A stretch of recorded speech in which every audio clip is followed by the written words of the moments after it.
I was studying in Ukraine for many years. So it's very lovely to all of you gathered here. It's lovely to see you. What a beautiful day to raise voice against injustice and oppression and discrimination. So I'm gonna just go into my personal experience that I've experienced after the start of this war and after I moved in Hamburg. So, well, when the war broke out in February,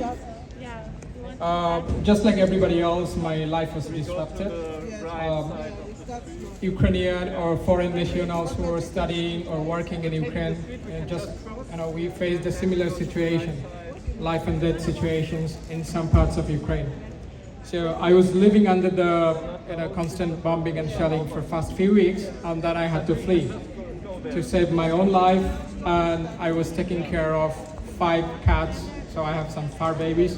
I had to flee with my fur babies to border, and I was at the beginning of the war. For a while I was in Poland. I was hoping the war is going to end very soon.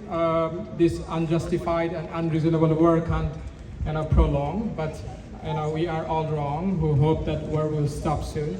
And as you can see, it's still going on. So, I saw that in the Hamburg Senate they have released a statement saying that anybody who was studying in Ukraine and they can prove that they are enrolled in Ukrainian University, they are welcome in the state of Hamburg, and they will be provided with fictional certificate to study or work or whatever they are willing to do. So I moved here on June, and I had an appointment last month in the Hamburg Hamburg Immigration Center for Ukrainian refugees. So last July 15th, I went to the office, and I presented the lady in that office who was in charge of that office with all of my papers and documents that was required. But yeah, probably the person was having a bad day, or she was disappointed to see somebody, as insignificant as me. So she was, from the very beginning, was kind of rude and didn't want to look at all my papers. Even though I have enrollment in the university, she was saying that you are not Ukrainian, you can go back. Yeah, probably we foreign students don't bleed red like Ukrainians.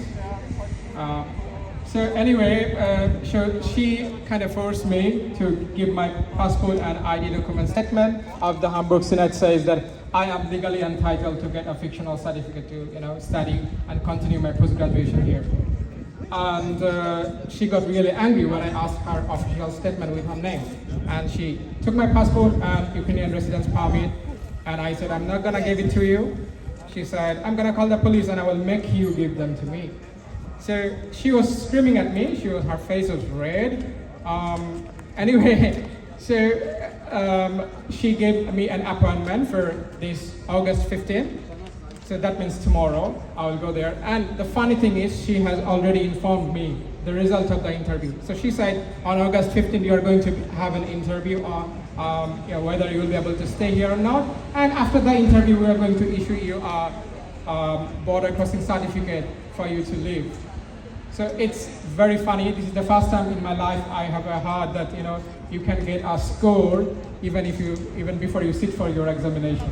So even before the interview took place, and she has already told me the result of it. So I'm 99.99% sure what's going to happen tomorrow morning.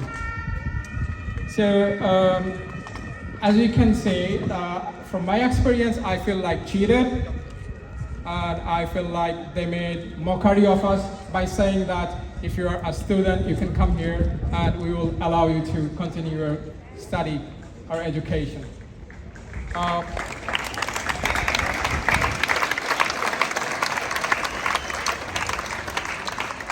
Now, as I can see, it's probably a publicity stunt for maybe, I don't know.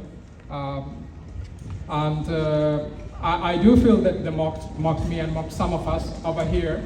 There are scenarios where students coming from same situation, same background, and in the immigration office, they are entering 2 different rooms and they are coming out with 2 different results.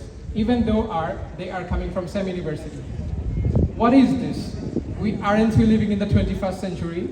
You know, there should be a standard protocol and standard of treating everybody. Like, if they have similar papers, they will get similar rights. Well,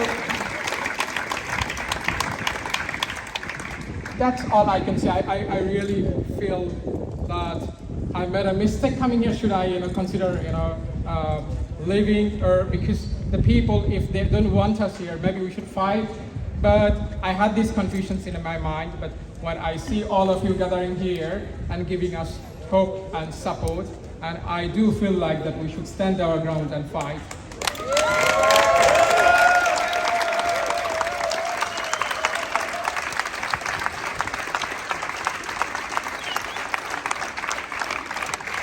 Thank you so much for listening to me, and hopefully we'll continue fighting against this injustice.